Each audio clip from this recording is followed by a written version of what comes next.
All right. So today on the podcast is a special guest. I'll tell you why in a minute, but my guest today is Chen. As she just said, she's the founder and CEO of Nova Medical Products. Sue is an Annenberg Foundation community champion, a YPO executive member, founder of Operation Blue Pride, and director of the Reef Check Foundation and Wild Aid, which I hope she'll tell me about as we're talking. Sue is a finalist for the prestigious Ernst & Young Entrepreneur of the Year Award, recipient of the Community Leadership Award from the President's Council on Fitness, Sports, and Nutrition, and named one of the 10 most powerful entrepreneurs in Fortune magazine's Most Powerful Women issue.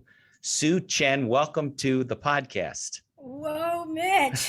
That's a mouthful. Yeah, thank you. And I'll tell everybody right off, our connection is that you, and I believe your sister, right? Yes. Went to high school with my wife, right? That's right. Western and you guys, High School. Yeah, and you guys stayed in touch. And then I was like, I want Sue to be on my podcast. She's like, oh, I'll reach out to her. So I appreciate you taking an hour out of your day, which is like kind of the middle of your day, right? Because I'm 3:30 here, so it's early. 12:30.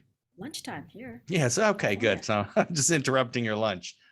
All right. So I'm so excited to hear your whole story about Nova and about hazelnuts, and I'll chime in about what we did because we ordered the whole thing and did the whole thing with the hazelnuts, and also all the good work you're doing. So maybe you want to go back to, when you grew up in South Florida, where your parents from. I don't even know if they're immigrants or not. Were they born here and all that stuff? And then what got you to start Nova and what it's doing today?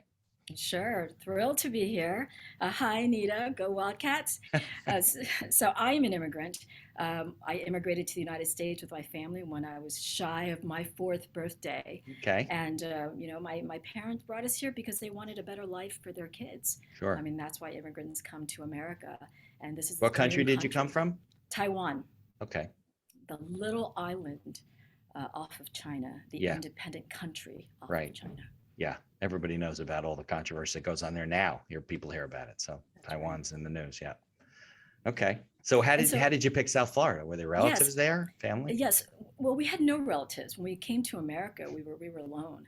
And so my dad really wanted us to grow up in like a rural country farm.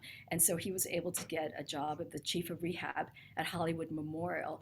And then outskirts, like people don't know that Florida can be very rural. I mean, nobody knows. And so we found this little farm in Davie, Florida. And so it was awesome. We had this wonderful house, but we had animals. We had cows and horses and chickens and ducks. Right. That whole area was more rural than it is now, right? When you guys grew up, it was like unincorporated, whatever, right? Yeah. I mean, manatees were still swimming in our canals. Really? So, yeah. It was country. Yeah. So I grew up country. Okay. All right. And you, okay. So you'll take me through the journey, what you did, where you went to school, because somehow you ended up in California. So you'll explain that to me. Yeah, so I'll just kind of just fast forward on that. So, we had this incredible childhood and kind of life and all through high school growing up in Davie, Florida, and I just loved it. My father did have cancer his whole life.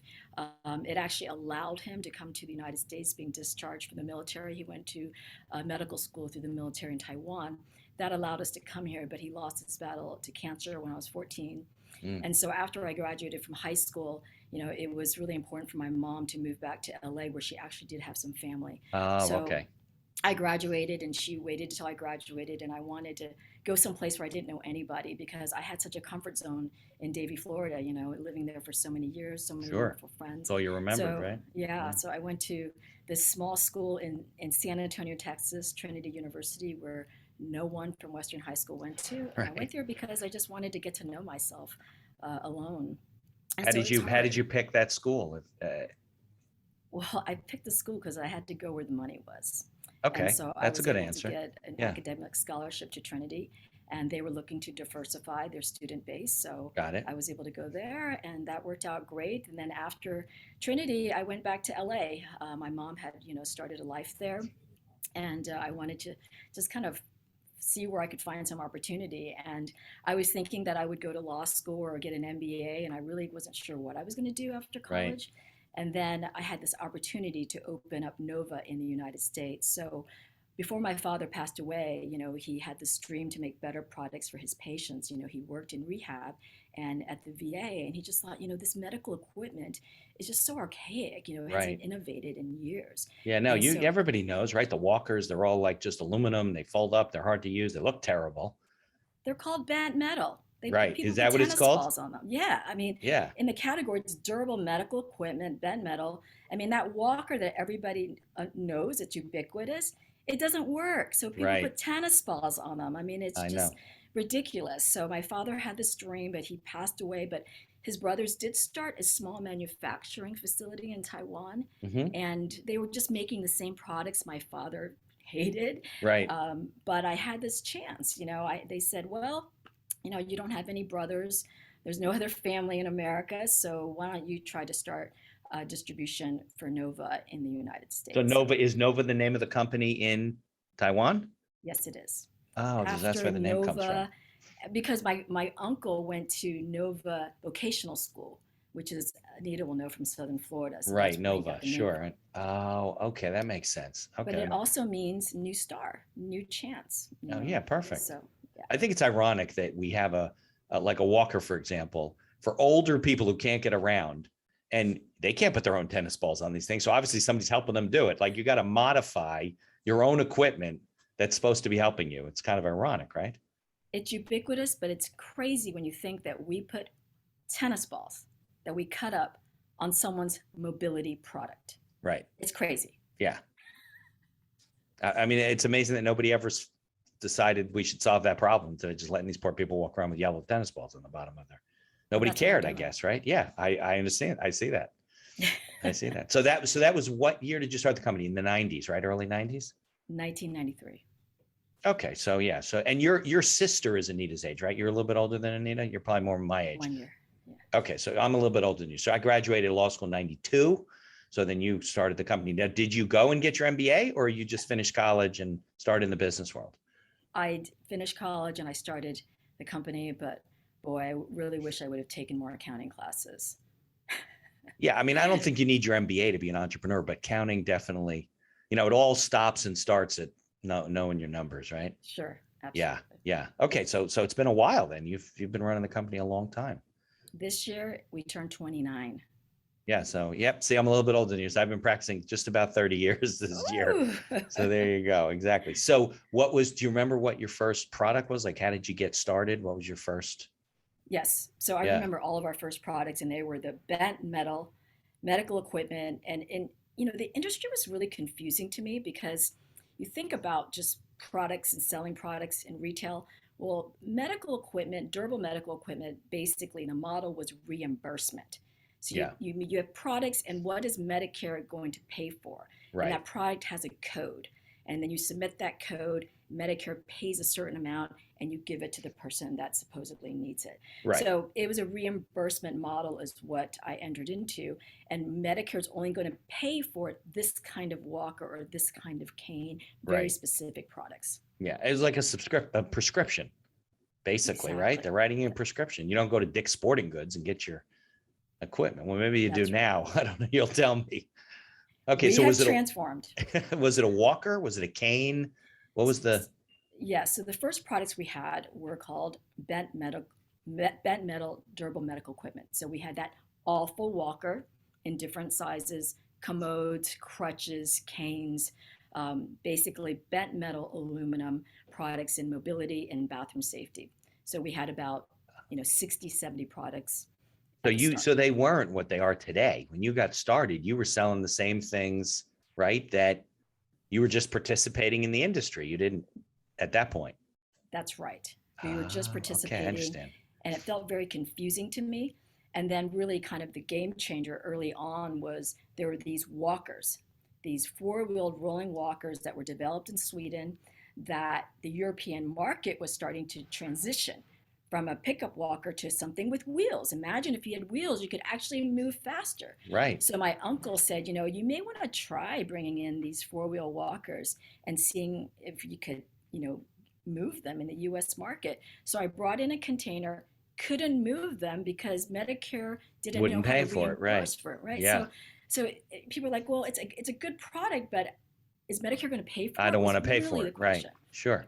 So what we did is we just decided it's a great product. Let's just give them away, but let's give them away to the right places. So we went to UCLA rehab department, Cedars, Kaiser, and I contacted their rehab people and I said, I've got this great product. Can I drop it off and for you to try on your patients and see if they can walk better on this versus something else? And then through some research, we are like, you know what, this product actually can be coded. There's two codes that you could put together for this product to be paid for. So then once we Oh, created that little bit of demand, then the patient would go to their medical supply store and say, hey, I want this walker. And then we would tell the medical supply store, here are the codes for it to get it reimbursed. So I remember the day we sold 4 walkers. So that was how we got things right. Because going. there's no code, you can't order it. That's right. Got it. But then eventually Medicare killed the code. So that Really? actually did help us start moving the product.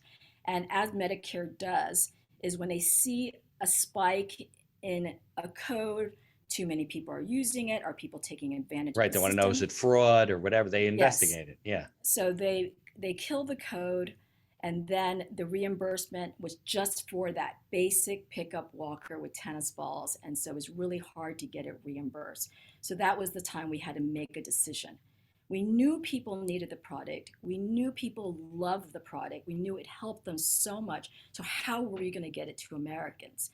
We thought, imagine if we could put it in a retail box and sell it at a store, because our suppliers were medical supply providers. They Yeah. didn't know how to do retail. They only Right. knew how to bill a code.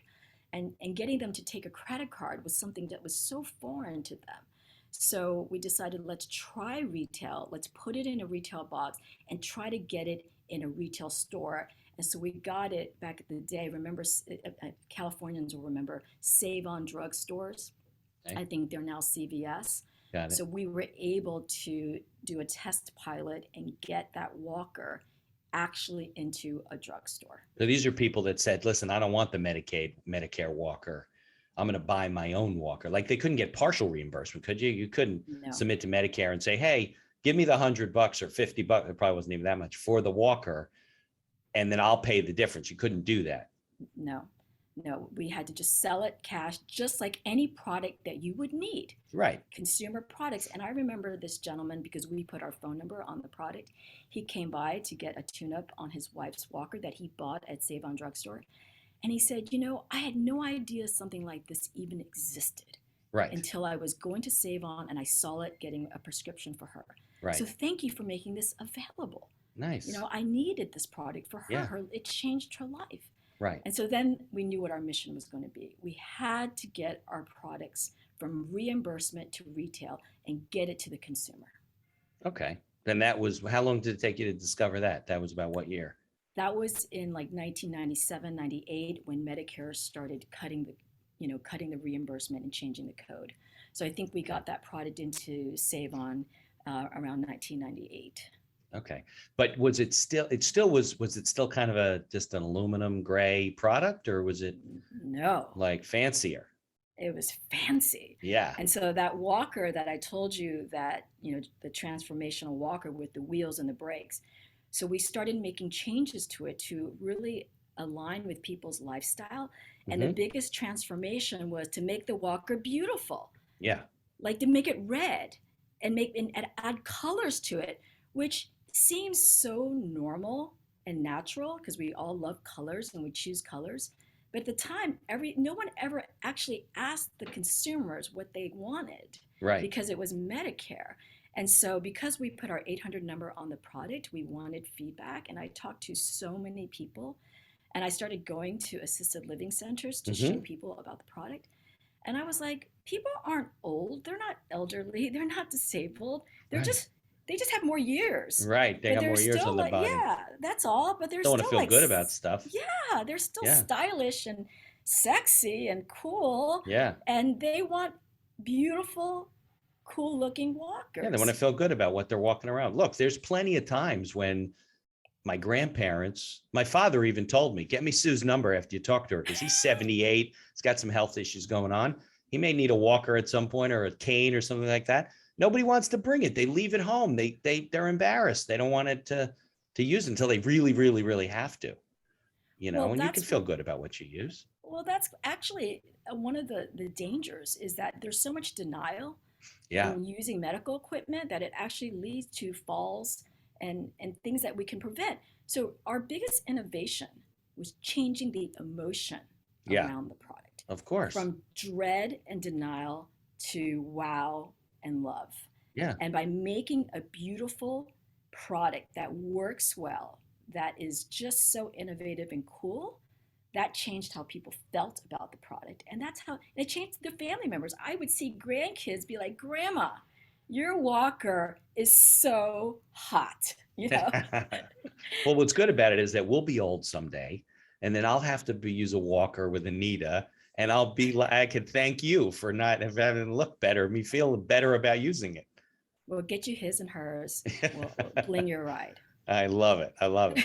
So, okay. So, but that was a different, that's a bit of a risk, right? I mean, obviously the easy route, it's not the good route, but the easy route is, right? You go the government way, right? The doctors are prescribing it, the people don't have to pay for it. And it's all coming through, but you were now going down into a marketplace that kind of didn't exist, right? The demand was probably there, but the question is, would people pay for this stuff? And I guess you kind of tested it, right? And but you didn't really know if it would go long term. Well, it has taken us over a decade to build the retail path. Okay. And in that path, we've had relationships with the chains, with Amazon, but foundationally, our start was with the mom and pop medical supply providers. Right. There's thousands of them, and Sure. they have a heart for really helping people. But Medicare reimbursement really destroyed so many of their businesses.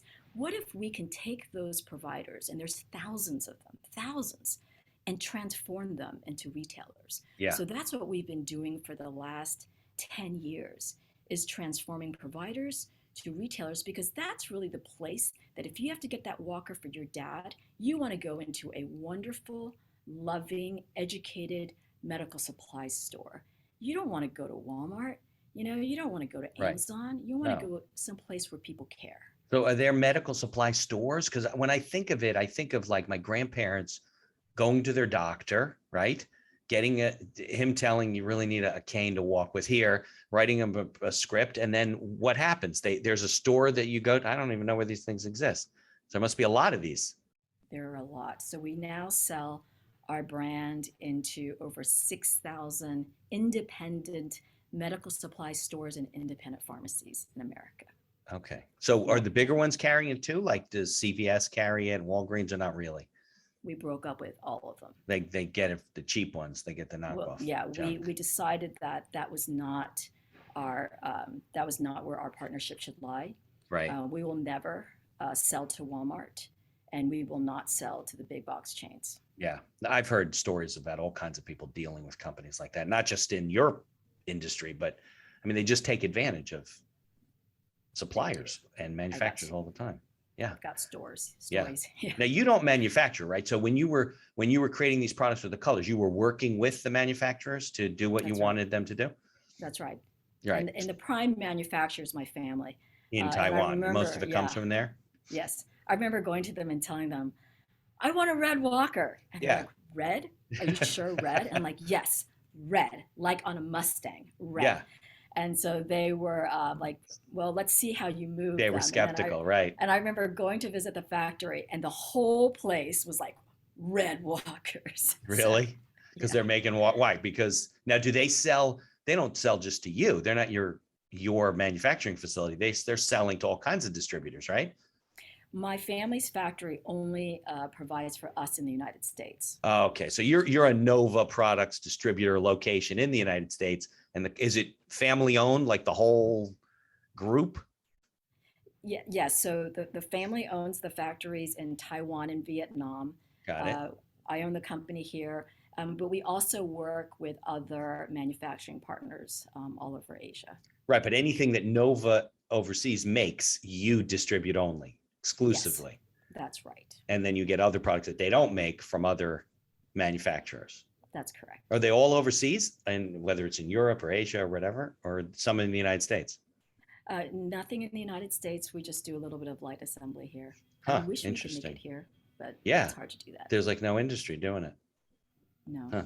No, well, it doesn't surprise me, but disappointing a little bit, right? it is. Yeah, It is. yeah.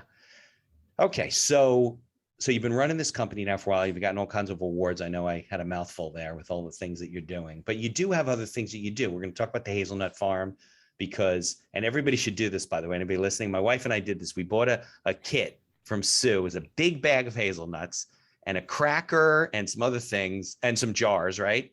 Yes. And recipes. And then we cracked the hazelnuts. We made hazelnut butter. It was a great experience. We had the hazelnuts all over the kitchen. They were flinging everywhere. You got to get that little technique down as to how you crack them. Don't Right. shoot all over, but everybody should do it. It was a great experience. I'm going to go home and tell her to order another one from you. But so what made you, I mean, obviously hazelnuts and durable medical equipment, they go right together, right? It's a natural progression. What brought you into that? What made you go buy a farm and say, I'm going to grow hazelnuts? Well, so running a company for 29 years and staying incredibly passionate about it for 29 years really kind of required that I have other passions too. And I think that for entrepreneurs, it's actually good for you To be healthy, to yeah. explore other things because it just brings that passion back to your own company. Okay. Passion lives in the same place, and it's right here. So in my early 40s, I was really getting to know myself again. I got divorced at 40, and I really was just like, wow, where's my life going? And and so as I was getting to know myself again, as we have to do, I remembered like my memories of Davie, Florida. Yeah, I knew you were going to say that because you said it earlier, right? Farming, and that's Yeah, where your dad, yeah. yes. And I hadn't thought about it for a long time because it was kind of painful memories. And as I was getting to know myself again in my 40s, I thought about that time and how special it was. And I thought to myself, you know what? I'm single, I don't have kids. I'm going to go buy land and be a farmer. And so I had spent a lot of time in Oregon because we have a lot of Nova business up here. And so I was up in Oregon, and I was like, it's so beautiful. And I said to my Is that where you are friends, today? You're at the farm? no, I'm at the Nova Oh, headquarters. okay. But I was like, I'm going to come back here and I'm going to scout for land. So in November, when it's kind of dreary and rainy, it doesn't matter. I went up Yeah. there, got in my car, got the maps, out and looked for some real estate. And I just started looking for land, and I found a piece of land. And first I thought, okay, I'm going to be a vintner. I'm going to grow grapes because I'm in the Yeah, Willamette Valley, right. and it's going to be like Napa. And so I got lost, of course. And guys like, what are you doing up here? Because I looked like I was from LA. I Right. didn't have the right farm boots. Yeah. And I was like, well, I'm looking for land because I want to be a farmer. And he's like, farm what? And I was like, grapes. I want to be a vintner. He goes, you and everybody else. He goes, why don't you think about farming something else? I'm like, something else? So as I'm driving around, I see these orchards. So wait a And I'm second. like, You didn't go and like look for a farm to buy. You're just starting with raw land. that's right. Yeah. Okay. I didn't Yeah. picture it that way. I pictured it like you found this hazelnut farm and you're like, oh my God, I'm in love with this. Okay. So go with the story. That's pretty Yeah. funny. It was just to be a farmer, but I Right. wasn't sure what kind of Right. farmer. Yeah. You had no idea. So then I'm driving around and I see all these orchards, and I'm like, what are these? Are these apple trees, pear trees? I don't know. And then I saw a sign that says hazelnuts for sale. So I get out of my car, and there's this lady, and she has those whole hazelnuts, and she's showing Yeah. me how to crack them, and I'm tasting them, and I'm like, oh my gosh, this is what a hazelnut is, and it's all very exciting. And so they were everywhere. And so this piece of land that I found, I did some research out of OSU about soils, and so anyways, after some research, and I talked to a couple farmers, it was the perfect land to plant hazelnut trees. So bought the land, came back, bought a bunch of baby hazelnut trees, planted them, and then 4 years later, I had my So first 4 years, harvest. is that what it took for 4 Yeah, years? yeah. So you have my Oh, I first was the commercial. first, right? We were the first crop, right? Yeah, that's Yeah. right. So you had told me, I think before when we were talking, something like 98% of the hazelnuts come either the United States or the world, I have no idea, come from Oregon, right? That's right. So United States is the fifth largest producer in the world, but Okay. that's still just like a fraction of Tiny. but in the 98% of that US comes from Oregon. Because of the climate, the soil, or whatever? It's a combination of all those things, but we've got really the ideal climate and soil and rain in the winter and dry summers for hazelnuts. So did you go and plant seeds in the ground, or you'd buy small trees? Or how did you start? Yeah, you buy, little Little trees. trees. Yeah, so they're like a year old trees, but they look like little sticks. And so when Right. we planted them in the ground, I was like, they're just like little sticks. And Right. so I would look at them every day. And then in spring, they started budding and started growing. And now these trees are like all way taller than me. And I feel like I watched them grow up. I feel like I'm their mom. Well, you kind of are. Yeah, I am their Yeah. mom. How many trees did you start with? 1,300. 1,300? Yes. And I I think would you'd have check on, like planted a dozen trees and waited to see if we had hazelnuts. no, 1,300 trees. And I would check on every So you one of obviously them. didn't do that by hand. Somebody helped you, right? Yes, Yeah. yes.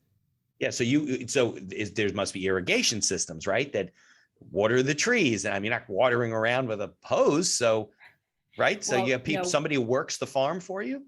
we don't water the trees, so we're organic dry farming. Interesting. Yes, Okay. so but the first 3 years we did water the trees one by one. We have a truck that basically has like a giant straw that gets injected into the ground and just like Okay. pumps a couple of gallons. So in the summer when we don't get any rain, they need it in the first few years.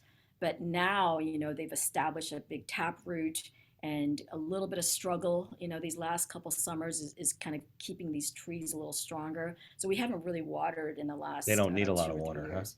But they get a lot of water in the wintertime, a Okay. lot of water, and then in the summer, the tree just kind of uses that tap root to pull the resources it needs to survive.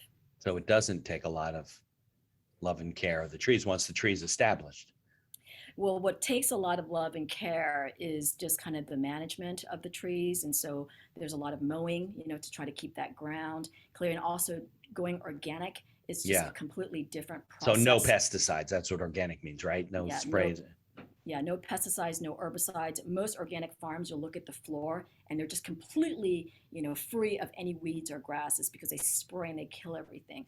But to me, it just didn't seem logical that you would spray the ground to kill the weeds, but it wouldn't affect the soil or the trees. It And has so to, that's right? just, of course it does. Yeah, of course. But it didn't feel right to me and it just felt wrong. And I felt like the trees didn't like it.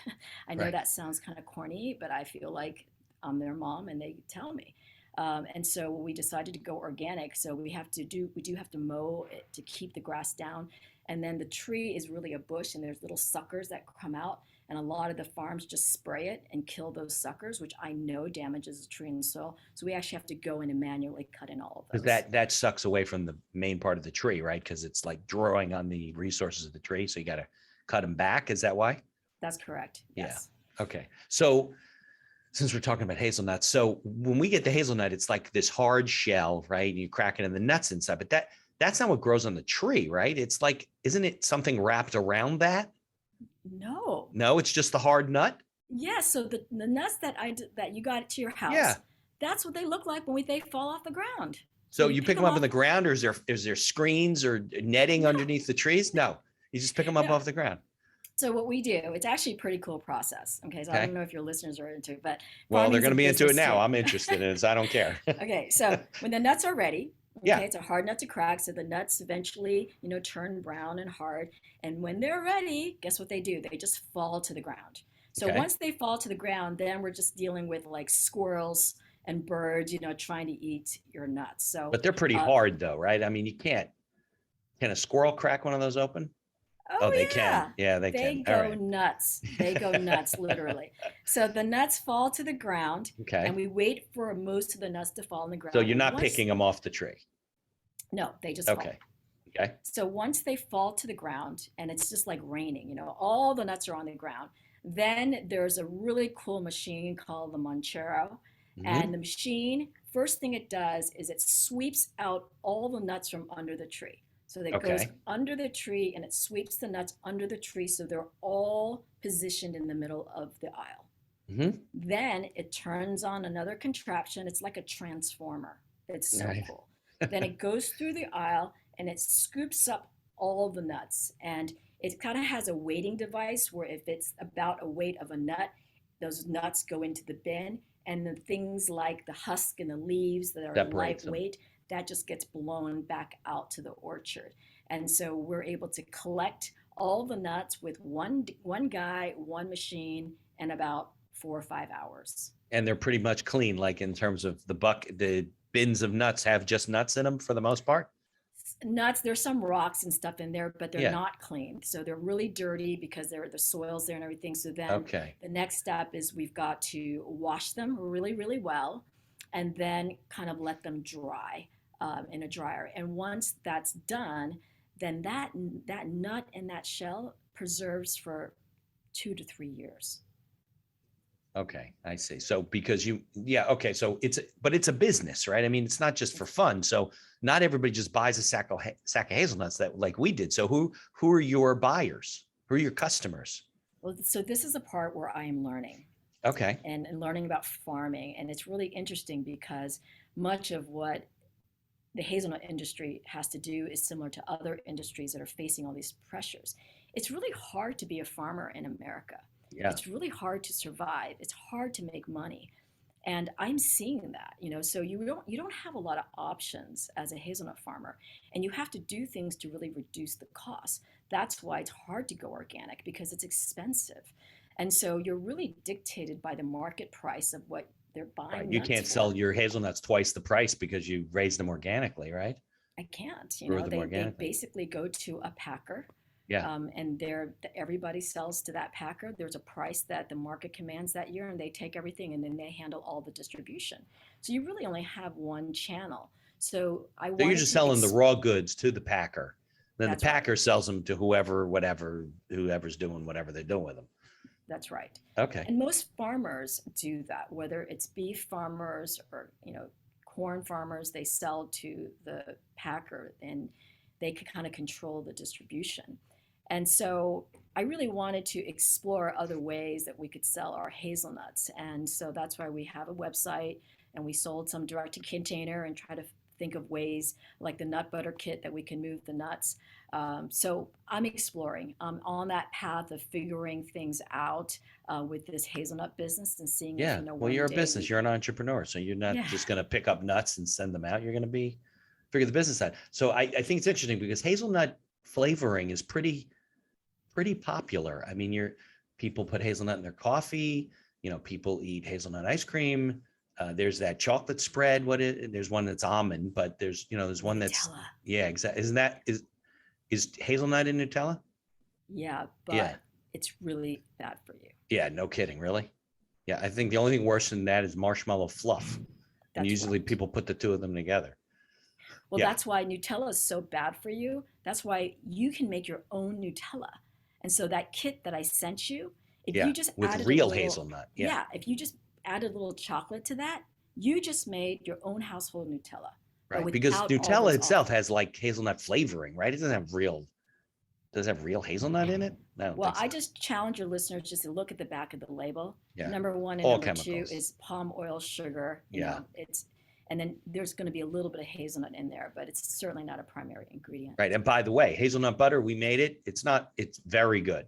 And we don't know what we're doing. And it was good. We That's just right. followed your instructions. We didn't know. Yeah. It was a lot of fun. Okay. So we're going to put a link in the show notes. People can go to your farm and they can order your nuts, like a bag. You got to get a big bag because they whittle down to, you only get so much out of the bag. And they can check out Nova products, right? Novajoy.com is the website. That's right. That's Okay. right. So let's talk about some of the other things that you're doing because you're a shark enthusiast, right? You like the mother of the shark, you save the sharks, you swim. There's a picture of a shark. It looks like it's fake. You stand like the shark's just fine with you standing next to it. So it's like a great white shark. I had built a relationship with that shark over the course of that week. So we knew each other. Okay. Until it Yes. eats you. How do you build a relationship with a shark? Well, sharks don't like to eat people. Oh, They that's good prefer to other know. things. Yes. Yes. So thanks for bringing that up. I wasn't Yeah. sure you were going to bring that up, but No, I yes, want to talk about it. Yeah. I'm a shark advocate, and it's something that's so important to me, and I think important to share. They're a vital creature in our ecosystem. They've been on this planet for 400 million years for a reason, keeping our Yeah. oceans clean and healthy, but they've been demonized Yeah. so much. And Shark Week. oh my God, demonized, but really it's not just that they're demonized and we allow these atrocities to happen to them, but shark fin soup, which is this dish that was consumed by the Chinese, but Yeah. mostly by rich and royals. But with the Chinese economy booming this last decade, people serve shark fin soup all the time, and that's led to basically the decimation of so many shark species for their fins. It's horrific, absolutely horrific, Yeah. and it needs to stop. I want to eat shark fin soup. Is it good? No, it's horrible tasting. It was just a status symbol. But I think that that's why it's so important for people who do love sharks to educate Right. people on the facts of sharks. And there are just so many myths. I feel like they're the most misunderstood creature on the planet. They're not Yeah. man-eating machines. They don't Right. want to eat you or me. Jaws. They want to eat a seal. Yeah. They want to eat a diseased, dying fish. Most Right. sharks don't even have teeth. But more. I'll give you this fun fact: more people get killed by vending machines than by sharks. Vending machines? Yeah, because Like that people fall on them? yeah, because when something doesn't come out, Right. and you shake a vending machine, it And could it fall on falls. you. Yeah. Well, so more people get killed that way than from sharks. And that can't be a lot. It can't be. Well, that's Right. my point. Yeah. So, right. Because the news sensationalizes things. That's why. And the movies and TV, if you think of sharks, you think of, well, Jaws growing up and stuff like that. Like you're going to go to the ocean, they're going to come and eat you. That doesn't happen. So, yeah. I mean, look, there are shark attacks, but they're, a couple. They're not thousands. No, and it's always mistaken identity. Sharks are curious. So they'll take a bite. Like I always say this to kids because I do a lot of shark education for kids. Mhm. Imagine you bite into something that you think is your favorite food. You think it's a Right. hamburger. Yeah. And somebody like shoved a Brussels sprout in there. You know, when you hate Brussels sprouts, what are you going to do? Spit it out. So with the occasional shark bites, a shark is going to bite into something, go, oh, that surfer, I thought it was a seal. My bad. And it releases. And so sharks don't have cravings for human beings. They crave other things. And so, but occasionally there might be a mistaken identity, an Yeah. accident, and then it gets all What blown up happens. out of proportion. Exactly. So you're either involved with or you started a foundation that raises money and awareness for preservation of sharks. Well, it actually was a combination of, so I went shark diving with Jim Abernathy, who is an incredible shark advocate, shark diver. Okay. And so I got involved in shark advocacy work. And he was like, oh, you have this other thing you do called Nova? You have a company? And I'm like, yeah, I have this, I run a company. He goes, wow, how do you have time to do both? I said, when you're passionate, you have time to do both. So he was like, wouldn't it be amazing if we combined your two passions? So it was really his idea. So he's like, wouldn't it be incredible if we invited veterans, wounded veterans, and we took them shark diving? Because veterans are heroes. They put their life on the line for the freedom of our country. They would also do that for sharks if they understood that they needed their help. So we started Operation Blue Pride. We invited 3 veterans on a shark expedition with us, and they became shark heroes and advocates. And so that's how the organization started. And now the organization certifies, veterans to teach them how to scuba dive, which is incredible. And as far as the shark advocacy work, that's really kind of more towards Shark Savers, which is now part of Wild Aid, does a lot of the work for shark education and advocacy. Now, is the connection with Nova because wounded veterans need medical equipment? Is that where that makes sense. That's right. And so since then, I've got involved with dive pirates and provided equipment for the divers, for dive pirates, so they can actually go on dive trips and scuba dive and things like that. So it's been a really awesome intersection of together. Passions. Yeah. Except the farming, but the farming fits together with your childhood. So farming's just fun. Just fun. Were you doing Growing the farming stuff at the time you were doing the sharks, or that's the third thing? The sharks came before the farming, but now I just do all 3. I just feel so blessed, so fulfilled, just doing things that I love. Yeah. Well, if anybody wants to see more, go to your website, and you got to go to your page, and there's that great picture. What's the name of the shark? Gracie or something? It's a tiger shark. Well, her name is Emma. Emma. Okay. Emma, and you're like shark. standing next to the shark under the water. It's the craziest thing. Like you Oh. both like posed there, or there was a glass wall in between you. I don't know, but Well, it wasn't. You were under the water. it was an incredible experience because we finished our dive. I came up and I still had a lot of air left. So the captain's like, "Hey, you want to go back down? I'll go with you." I'm like, "Sure." So it was just me and Emma, and You're in the I had, open ocean. You weren't like Emma's a wild shark. yeah, she's a wild shark. And so it's just me and Emma, and she really was like, "Wow, I get one-on-one time with you." And I was like, "I get one-on-one time with you." And so for 45 minutes, she's That is just swimming around me, crazy. and I'm petting her and rubbing her head. And Matt, the captain, was able to snap that And also. how did she get a name? Well, Jim named her, Jim Abernathy. Oh, So okay. she and Jim are like best friends. Wow. You can actually go to YouTube and Google Emma the Tiger Shark. She's got a whole Facebook page. You're kidding. That Jim Yeah. maintains? Obviously she doesn't. So I think Jim maintains it, but there's a lot of really cool video of Emma. She's got a lot of friends. all right. So where is it's all somewhere off the coast of California that she's always in this one area, or she comes and goes and Well, she travels all over the world, but she right? does come to the Bahamas quite a bit. So that's where we You were in dive the and see Bahamas. hers in the Bahamas. Yeah. Oh wow. Is she tagged or you just know it's her? We know it's her. Wow. Jim knows it's her. Yeah. That's crazy. That's crazy. All right. And So she let's talk knows about this. let's talk more about Nova. So Yeah. what is Nova doing now? What does it have on the horizon coming Okay. up? Yeah. Because I know you're always looking to change, improve and change that you told me Oh, that. So gosh. Well, uh, so last year was crazy. I mean, now the world knows what supply chain is. yeah, And right. supply chain just You like, it did, was but they just didn't. Yeah. crazy. And so it was just an incredible year as far as really thinking, oh my goodness, supply chain is here. It's affecting us. It's affecting our dealers. The 6,000 mom and pop. It's affecting people getting the product that need the walkers. Yeah. And so we had to make some hard decisions last year. And the big decision we made last year was to stop selling direct to Amazon. And that was at first scary, but it was one of the best decisions we ever So made. you could have more supply for your dealers, for That's your right. mom and pops. Yeah. Yeah. And it really made such a difference because that's where we want people to buy our products. And it just made us look in the mirror as a company and really our mission and our legacy and who we want to support and what really matters. Mhm. And so that supply chain challenge kind of forced us to look at our relationships and, Yeah. these independent mom and pop stores where I want my mom and your mom to get their walkers. Those are the people we want to support. Yeah, So sure. And I'm sure if you need something like that, you can't wait 6 to 8 weeks to get it. You can't walk now, right? yeah, yeah, and you want to go someplace where you're going to get taken care of.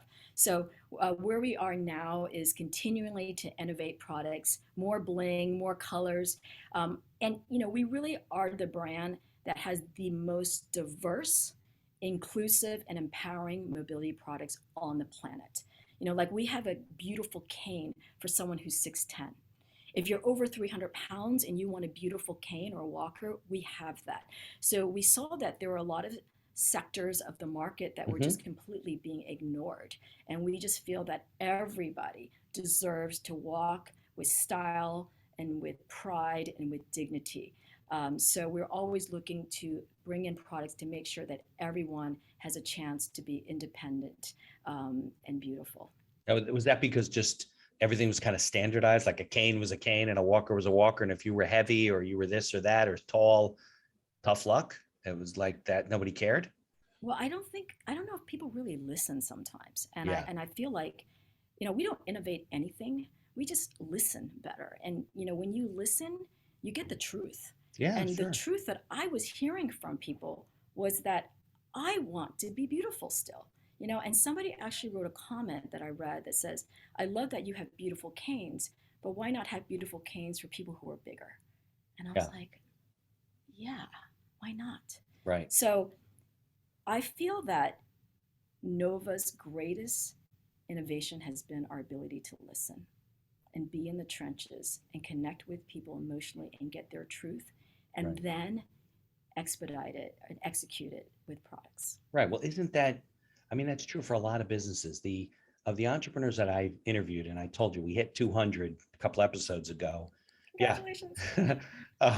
The ones that are the most successful are always listening to their customers, always asking the question, and they don't ask five and think that that's the answer. They're always looking to improve what they have and listen to what the people's needs are and see if they can meet those needs and do it profitably. Obviously, it's the ones that take it for granted and think, oh, well, I mean, of course, we're just going to market this more. We need to advertise more, and not listening to their customers that struggle. And then when things like you said that happened during the pandemic, the ones that weren't listening to their customers, that weren't in touch with their customer base, couldn't figure it out, maybe out of business now.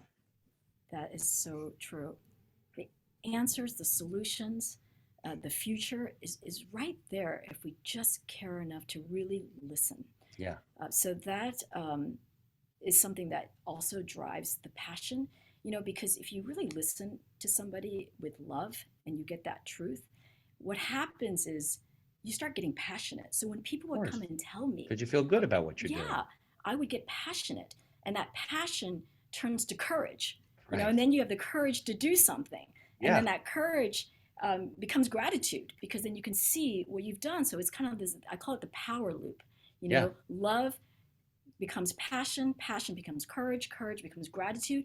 And then that's how you keep innovation happening and that connection with the customer. I would guess that that the mom and pop customers that you have were very appreciative of the fact that you recognized that you wanted to help them to stay in business and to keep serving their customers. Because look, it's very easy I don't know if the old people are going on Amazon, but their grandkids or their children may be going on Amazon. It's very easy, right, to pick something out and have it sent and whatever. You wait a long time, but that's not really where these people get taken care of.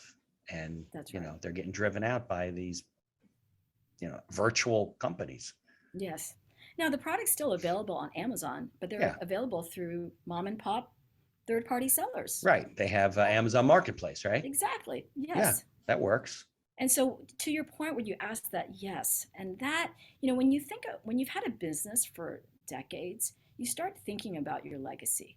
What is it that you want to leave? And right. Amazon doesn't care about Nova. They're not our legacy. Walmart, no, certainly no, not CVS. But I think about these thousands of small businesses, and to be able to support something they care about so much, which is helping others.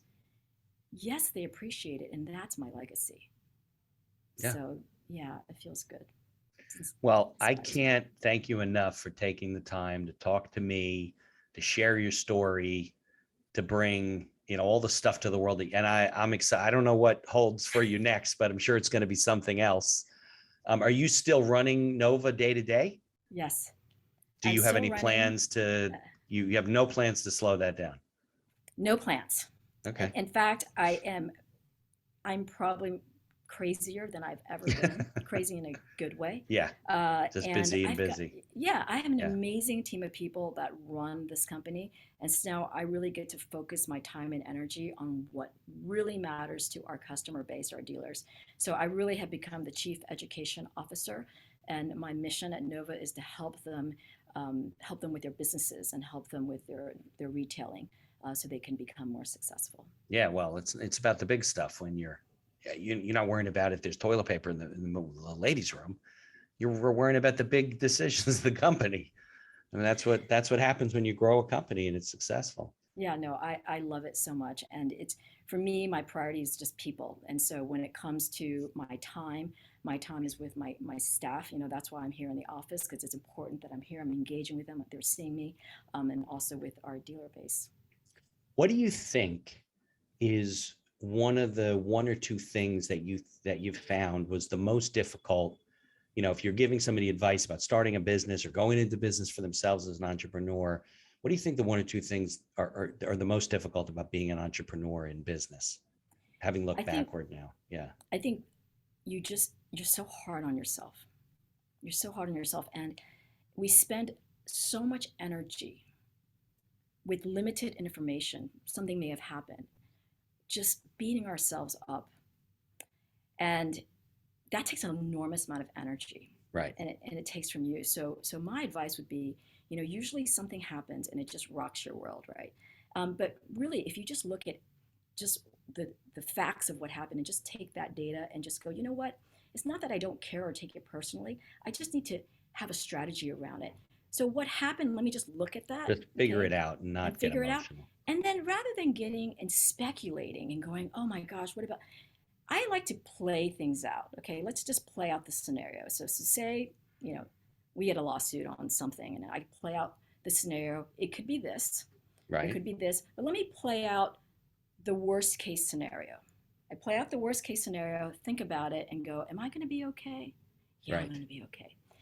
And then I can kind of strategically look at that situation rather than spinning the wheels and putting so much emotion around something that you don't know if it's going to happen yet. Right. And So, 99% of the time, it doesn't happen what we yeah, worry about.